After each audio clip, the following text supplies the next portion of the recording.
Good evening. This is the Nigerian Television Authority NTA ILORIN Weekend Report. I am Abdul Wahid Bibiri. First, the highlights.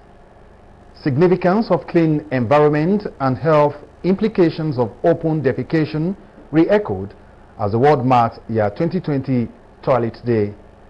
We have some reports that made headlines during the week. Our discussion segment tonight is on Nigeria's rise in inflation figures, causes and way out. Plus, update from the world of sports and weather forecast. Details in a moment.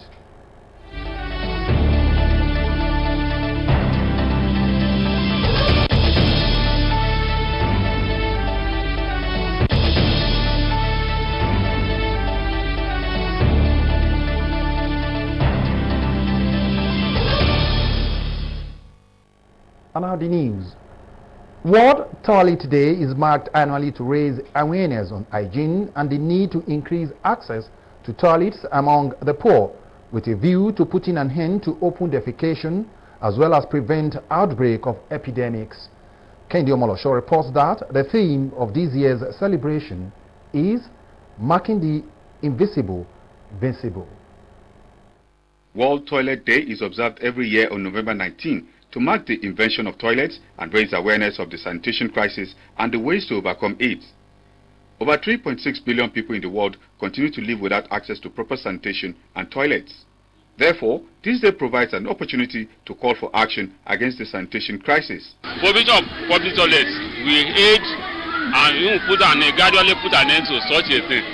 Every houses have to have a toilet in order to make sure they defecate also and they take their baths regularly. We must make sure we give health education to every household so that their children learn how to toilet in the proper way. With Kwara and Plateau states listed as the states with the highest population in open defecation, an environmentalist, Isaka Alamin, desires reorientation of all to put an end to open defecation in the state. Most of our culture, we just get an open place, discreet there, then you leave it. People now realize that the poor health condition of that is affecting humankind. It is in our laws that every houses should provide toilet facilities. But it is quite unfortunate that many houses doesn't abide by this law. I visited some modern public toilets constructed by the state government in ILORIN and got to know that people are making use of them but without some challenges. Constant water supply and adequate supervision are some of the challenges I observed. Putting an end to open defecation, according to Alamin, requires intensifying enlightenment campaigns and building of more public toilets in the rural areas. Kendi Omolosho, NTA News. The Kwara State Sector Commander of the Federal Road Safety Corps, Frederick Ogidon, has urged motorists to always obey traffic rules and ensure compliance with safety standards while driving, with a view to avoiding road crashes. He re-echoed these when the command joined the rest of the world to mark 2022 United Nations World Day of Remembrance for road traffic crash victims. Aisha Abubakar Yahaya has the details. It's a week set aside to remember people who have lost their lives to the menace of road traffic crashes and to donate gift items to the victims who made it out alive. According to statistics by the United Nations, the leading cause of death for children and young adults between the age of 5 and 25 years is road traffic crash. Research has also revealed that half of deaths recorded on road accident victims are the vulnerable road users, such as pedestrians, cyclists, and motorcyclists. It is against this background and towards reducing road traffic crashes in the world that the United Nations General Assembly set aside third week in November annually as the Day of Remembrance of Road Crash Victims. The Sector Commander, Federal Road Safety Corps, Kwara Command, Frederick Ogidon, enjoyed road users to embrace road safety culture so as to be able to reduce road crashes to the barest, if not attaining zero road crashes. Over the years, the devastating impact of road traffic crashes on our lives, society, economy, and nation as a whole cannot be underestimated. You agree with me that road traffic crash is claiming a lot of lives. The theme for this year's celebration is justice, which connotes the need for just behavior, humane attitude, as well as concern for safety, peace, and fairness on roads. Aisha Abubakar Yahaya, NTA News. A federal high court sitting in Ilorin has ordered substituted service of court summoned on Kwara African Democratic Congress ADC governorship candidate in the 2023 general elections, Ayo Joel. Lawyer Issa Manzuma is challenging the nomination of Ayo Joel as the party is a candidate instead of himself who won the primary election. Abdulhafiz Alaya has the details. The plaintiff, who claimed to have been elected unopposed during a primary election that was monitored by INEC in August, sees the nomination of Ayo Joel as gross violation of electoral laws that must not be allowed to stand. He wants the court to nullify the nomination of Ayo Joel, whom he claimed did not participate in the primary election, as ADC governorship candidate. Other reliefs sought by the plaintiff include an order of the court mandating the party to immediately forward his name to INEC as ADC candidate and restraining the fourth defendant from parading himself as a governorship candidate. Due to the inability to serve the originating summon of Mr. Ayo Joel in person, the plaintiff, through an ex parte application, requested for substituted service and was granted by the court. Justice Muhammad Sani ordered that the court processes be pasted on the African Democratic Congress Secretariat along Ajase Ekpo Road, Ilorin, and adjourned the case till 24th of November 2022. Meanwhile, the court has also adjourned till 24th the hearing of a suit by All Progressives Congress challenging the eligibility of a federal lawmaker, Abdulgani Cook Olododo, as candidate of SDP in the 2023 House of Representatives election. Abdulhafiz Alaya, NTA News. The nomination of a state lawmaker, Razak Owolabi, as APC candidate for Share Okiode constituency in the 2023 House of Assembly election has been affirmed by a federal high court sitting in Ilorin. Abdulhafiz Alaya has details of these and other proceedings at the court. An aspirant, Suleiman Arisekola, had approached the court to challenge the primary election that produced Razak Owolabi as the candidate of the party for Share Okiode constituency. He prayed that the primary be declared null and void, as his complaint to APC Appeal Committee was dismissed without a fair hearing.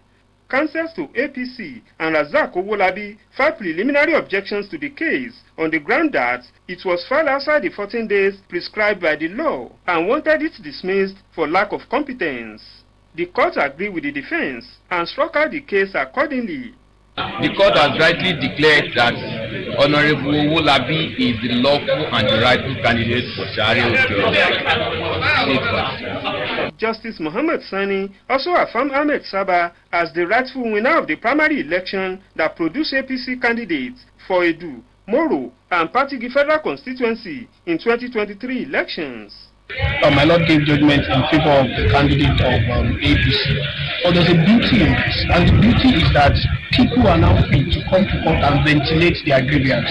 The current occupant of the seat, Ahmed Ndakene, had challenged the primary and subsequential nomination of Shaba as APC candidate in the forthcoming election. Abdulhafiz Alaya, NTA News. Inflation rate in Nigeria within the last month has accelerated to 21.09% according to the National Bureau of Statistics. This is a 0.32% increase from 20.77% recorded in September this year. Aisha Abubakar Yahaya in this report takes a look at the causes of the rapid rise in inflation in recent times in Nigeria and how it can be addressed. According to the National Bureau of Statistics, the inflation rate on all items in recent times, year in, year out, back to back, was highest in Kogi, Bauchi, Ondo states, while increase on a month-on-month basis was higher in Kwara, Kebbi and Oyo states. Multiple factors such as high volume of demand, oversupply, poor economic policies, as well as lack of price control in the market, some financial and economic experts attribute to being responsible for high inflation in Nigeria. What really caused the sudden higher inflation again is because of too much money in circulation, and the disruption from the value chain, food supply chain. Demand is more than the supply, and that is why the price is high, and it's even going to get higher in the next 2 weeks as Christmas is even approaching. This analysis by financial experts prompted me to feel the pulse of some people who also blame the daily price increment of commodities and lack of government's political will to regulate prices of commodities. But how exactly can Nigeria tackle inflation? Now the first thing is we have to increase what we produce. We have to be able to preserve what we produce. So with that, once there's plentiful of food, then the prices will go down. Then the other component of that inflation is transportation. Like what the government can do, release grains from the government stock from the warehouse of the Agric Ministry. The federal government can order them to release the grain and sell directly in the market. The government has to quickly tend the insecurity, the banditry activities in the rural area. You know, the people they kidnap most are even farmers. People that go into their farm, they kidnap them because it's very easy to their abode, to the criminal abode. So they pay people are afraid of going to farm. The supply chain is very low. So if things like this continue, so there's no way we can. So government has to do something about that. For Nigeria's inflation to be controlled and our economy revived, experts say government must come up with better policies, while citizens should also disengage from sabotaging government's policies. Aisha Abubakar Yahaya, NTA News.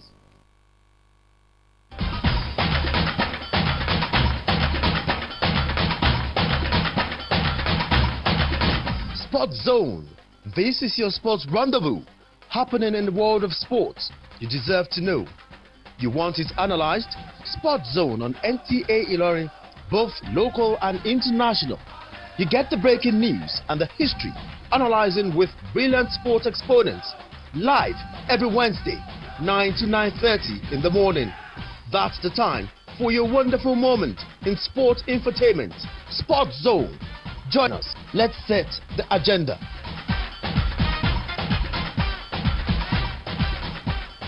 Welcome back. You are still watching NTA ILORIN Weekend Report. That report by Aisha Abubakar is a rider to our discussion segment on NTA ILORIN Weekend Report tonight. And already the guest is in the studio, and our topic for discussion is rise in inflation figures, challenges and solution. And to paddle the canoe with me tonight on Weekend Report is a developmental economist and a financial expert. He is Dr. Kola Babata. Dr. Kola Babata is from the Kwara State Polytechnic, Ilorin. It's good to have you on NTA ILORIN Weekend Report. Thank you so much, Mr. Thank you for the honor. Let's quickly set the ball rolling. You're welcome. To a layman, we do hear about inflation. To me, I can define inflation, but to our viewers, a lot of them might be having some kind of misunderstanding of information about inflation. What is inflation to the understanding of our viewers? Yes. Inflation can be defined in different ways, but one major thing you need to understand is whichever way you choose to define it, you will still continue to repeat the same meaning. Okay. So the simple meaning of inflation is just that it is a persistent, or you said it is a continuous increase in the general price level, meaning aggregate level of the price. When the price of every commodity continues to increase at the same time for a reasonable period of time, then it will turn to inflation. Not particularly, not talking of individual commodity. We are talking of general price level. Transportation, food stuff, every other thing. Agricultural produce, manufacturing produce, everything moving at the same time. Then you revert to inflation. Okay. Inflation rate in Nigeria, according to a release by the Bureau of Statistics, is put at 21.09% as at October 2022. What are the factors responsible for the sudden rise? If you look at October, just within a month, it has moved up to a very high level. What do you think is responsible? Actually, if you go by history, you discover that Nigeria has always been having problem of these inflations. Okay. especially on the rise when you think about put into consideration the fact that since 1999, that civil unrest in the northeast that didn't allow people to go. I mean, I'm talking specifically about insurgency in the northeast. Look at most of the northeastern states are the food producers. They are the food supplier to the Nigeria country, and the people are unable to go to the farm because of insecurity, and therefore the prices of those little available goods will be high. And apart from the civil unrest, we have natural disaster that government have not been taking care of.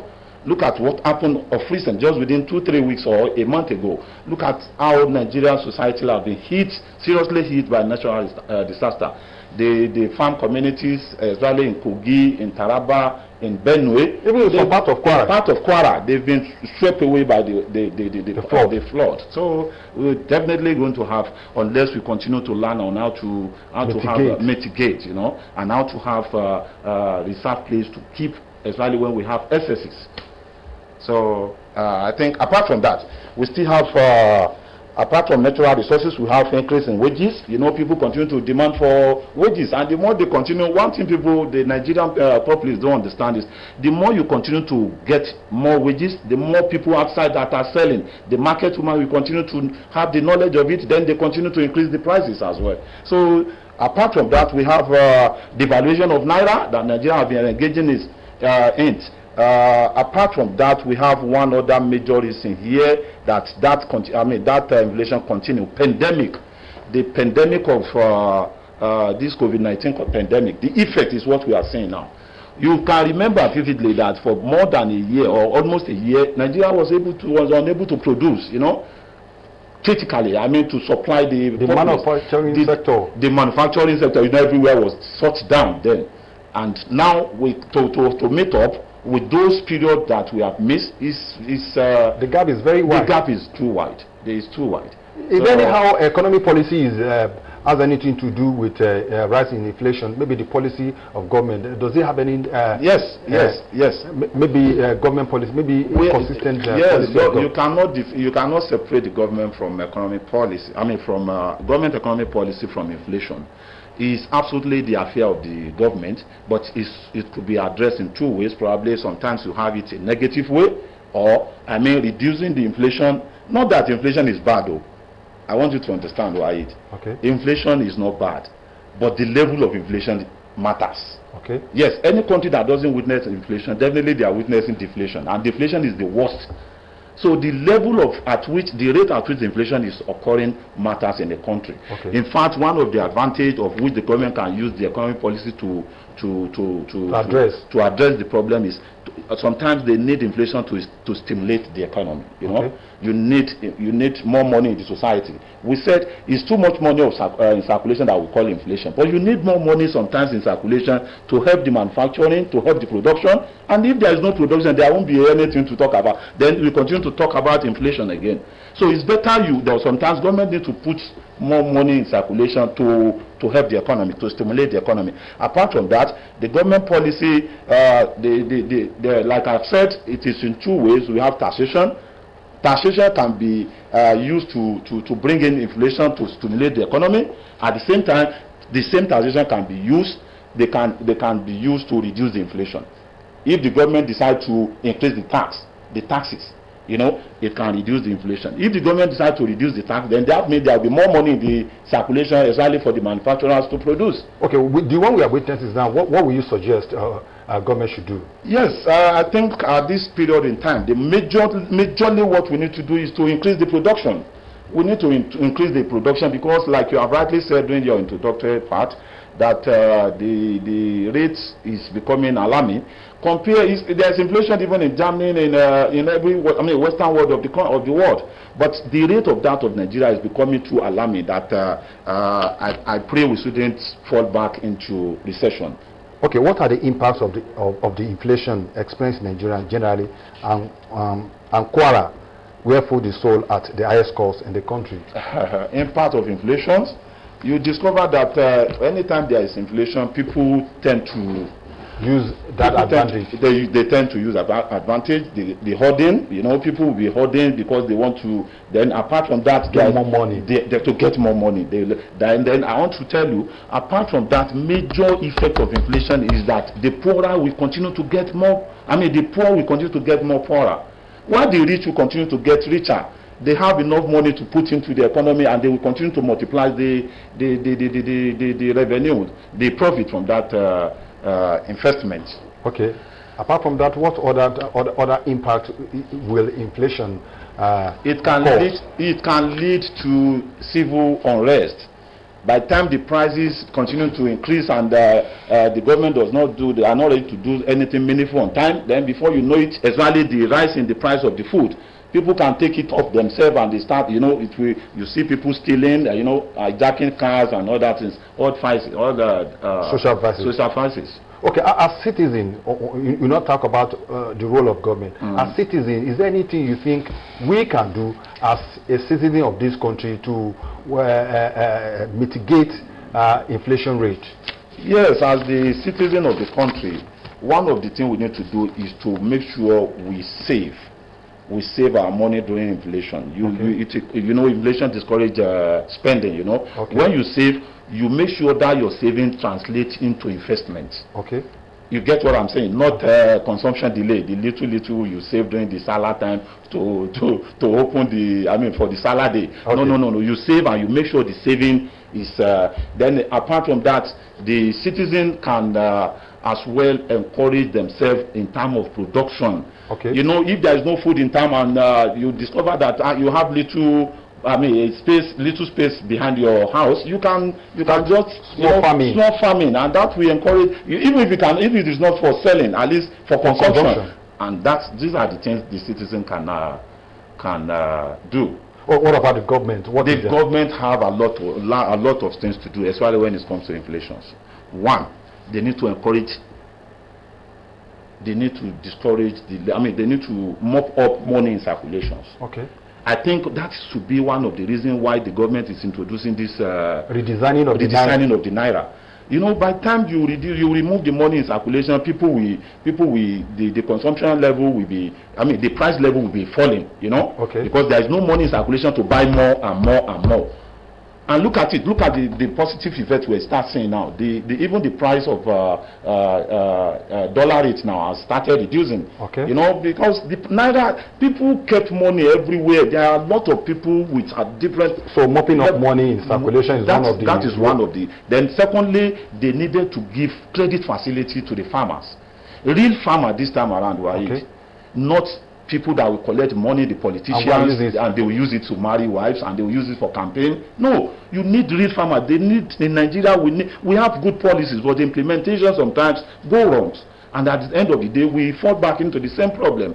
If you are targeting to take up the facility to these people, you need to identify who are those farmers, real farmers. Then by the time you are able to do that, then you discover that the supply of the productivity will increase, and the supply of food will increase, and the price will be forced to come down.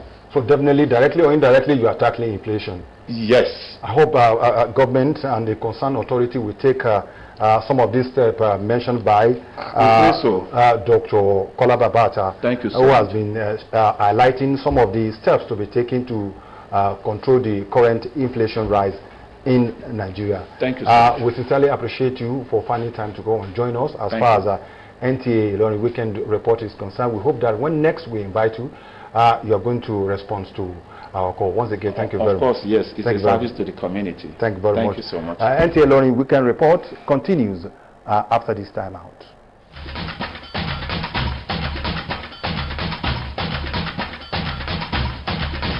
Sports Zone. This is your sports rendezvous, happening in the world of sports you deserve to know.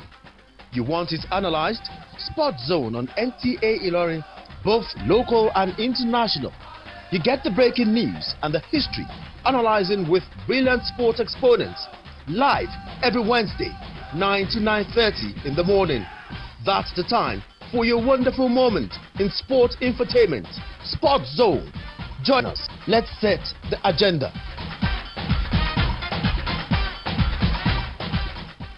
And our sports, FIFA President Gianni Infantino says World Cup fans can survive for 3 hours a day without beer after the sales of alcohols were banned around stadiums during the Qatar 2022 World Cup. Abdulhafiz Alaya is our guide on Sport Tidbit. Infantino, during an opening press conference in Doha, disclosed that the prohibition of alcohol around the stadiums for few hours will not in any way affect football fans. World Cup chiefs on Friday banned beer sales around stadiums in Qatar in a stunning U-turn just 24 hours before tomorrow's kickoff. Football's world governing body, FIFA, said beer will not be sold to fans around any of the 8 World Cup stadiums, following discussions with the host. Meanwhile, Anthony Joshua's promoter, Eddie Hearn, has confirmed that the British Nigerian could fight the winner of Deontay Wilder and Andy Ruiz Jr. for the WBC strap if it is vacated. WBC title holder Tyson Fury and unified champion Olisandra Usyk have been in negotiations to stage the first undisputed heavyweight unification clash of the 4-belt era for February or March next year. With the winner of the historic clash having to possibly face mandatory challenges from all 4 sanctioning bodies, Hearn expects the heavyweight scene to look very different in 2023 to the benefit of Joshua, who is ranked within the top 5 of each of the major rankings. Abdulhafiz Alaya for Sports Updates. And now a quick look at the weather forecast for tomorrow, Sunday 20th of November 2022.